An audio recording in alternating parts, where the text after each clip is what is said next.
हरे कृष्णा, राधे राधे दोस्तों। आज हम आपको सुनाएंगे विजया एकादशी की व्रत कथा। तो चलिए शुरू करते हैं इस कथा को।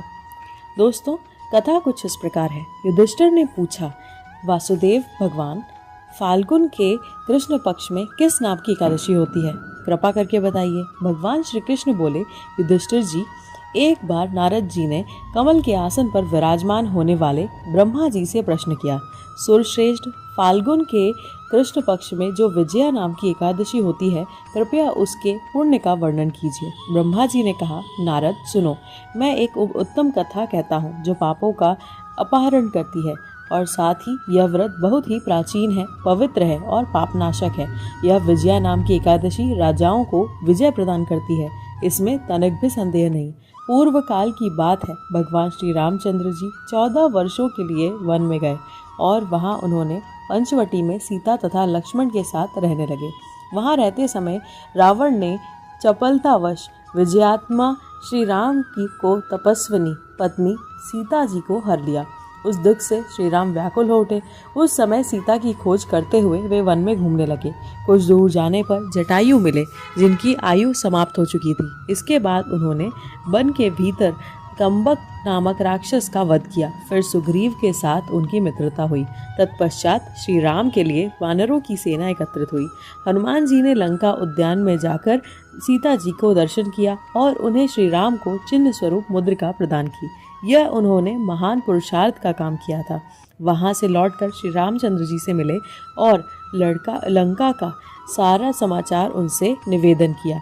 हनुमान जी को ज्ञात हुआ। यह सुनकर श्री गण के सुग्रीव को अनुमति ले लंका को प्रस्थान करने का विचार किया और समुद्र के किनारे पहुंचकर उन्होंने लक्ष्मण से कहा, सुमित्रा नंदन, किस पुण्य से इस समुद्र को पार किया जा सकता है? यह अत्यंत अगाध, भयंकर, जल जंतुओं से भरा हुआ है। मुझे ऐसा कोई उपाय नहीं दिखाई देता जिससे इसको सुगमता से पार किया जा सके। लक्ष्मण बोले, महाराज, आप ही आदिदेव हैं और पुराण पुरुष पुरुषोत्तम हैं।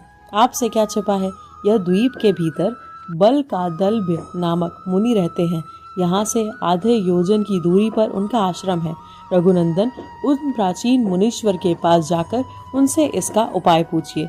लक्ष्मण को यह अत्यंत सुंदर बात सुनकर श्री रामचंद्र जी ने महामुनि बकदाल्भ्य से मिलने के लिए गए। वहां पहुंचकर उन्होंने मस्तक झुकाकर मुनि को प्रणाम किया।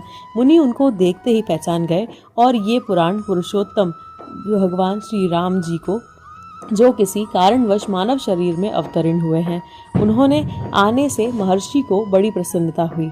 उन्होंने पूछा, श्री राम, आपको यहाँ कैसे आगमन हुआ? श्री राम बोले, ब्रह्मांड, मुझे आपकी कृपा चाहिए। राक्षसों सहित लंका जीतने के लिए सेना के साथ समुद्र के किनारे आया हूँ। मुने, अब जिस प्रकार समुद्र पार किया जा सके वह उपाय बताइए, मुझ पर कृपा कीजिए।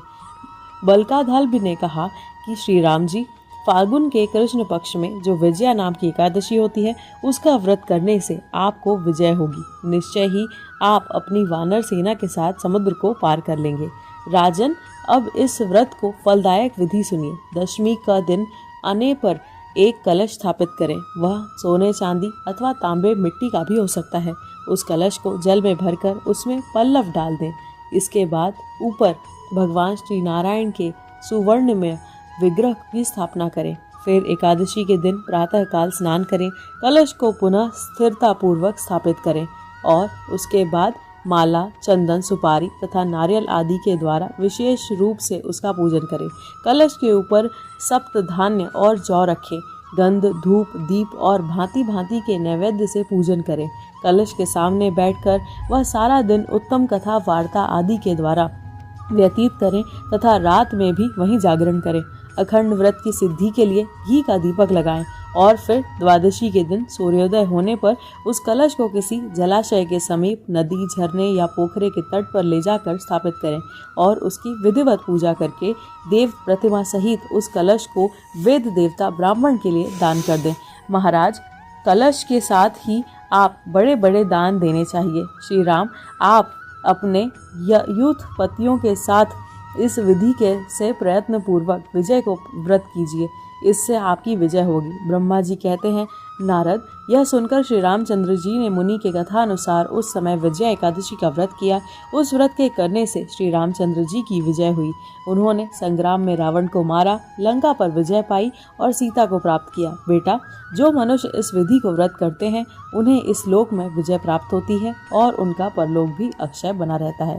दोस्तों, अगर आपको ये कथा अच्छी लगी हो तो कृपया हमारे चैनल को जरूर सब्सक्राइब कीजिएगा और लाइक और शेयर भी कीजिएगा। साथ ही अगर आपको विजया एकादशी के व्रत का पारण समय, पूजन विधि और अन्य जानकारी चाहिए तो कृपया हमारे चैनल को जरूर सब्सक्राइब कीजिएगा और हमारा अगला वीडियो जरूर देखिएगा। राधे राधे।